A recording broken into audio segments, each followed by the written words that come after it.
Chip Powell. I am the artistic director at Whole World Improv Theater in the heart of Midtown, off Spring and 14th Street. This is our 26th year of business and creating and performing, and I've been here for every last moment. Not only do we teach kids programming, we teach adult programming, we teach corporate programming, and we've added in the last few years a group called the X Group in the name of a former performer, Andy Jones, who passed away. It was his passion. And we're working with kids on the spectrum, and it's the most amazing program. It's grown so much over the last 4 years that I think we did Andy proud. It's important in everyday life. You know, it's really not, what we're trying to do with our show is try to create slices of life. And the only way you can do that is to be true to yourself and what your emotion is at the time. And what we're trying to do with the show is tell a story. And I tell my students all the time, each scene is a different story, and it has to make sense. It has to have a beginning, it has to have a middle, and it has to have an end. And if it has those elements, it's a good story, because then the audience is engaged with it. And the only way to tell a really good story is to listen to what's being said to you and process it the same way you do in everyday life and respond. So in order to do that, we find that if I don't put up blocks or say no to you or squash your idea, if I just say, yes, I'm going to agree with what it is, no matter how crazy it is, then we're going to go on this ride.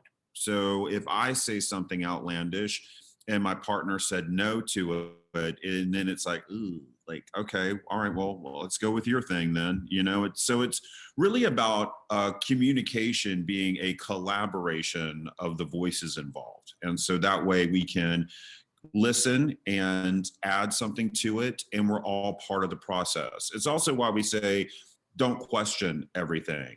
Well, why are we doing that? What's going on? Because all I'm doing is putting them on my partner to have all the answers, and I'm now not contributing to the creative because I'm questioning it instead of listening to it and going with it. You want to be a part of the team, not holding the team back.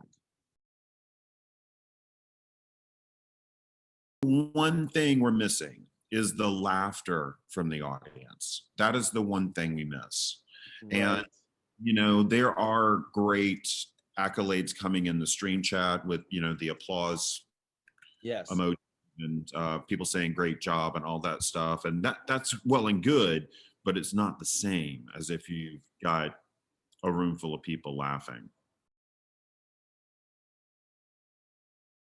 So we take that 10 basic rules of improv that I give out, to every class and say, all right, these are some ground rules for communication around here. And the first one is yes and, when you just agree with something, because you never know where it's going to go.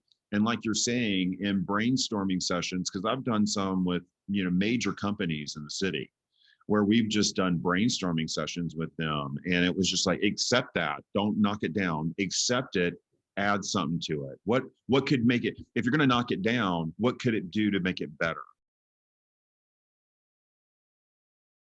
I mean, obviously it's a big meeting, and this was their break. And one of the breaks was, let's bring in comedy.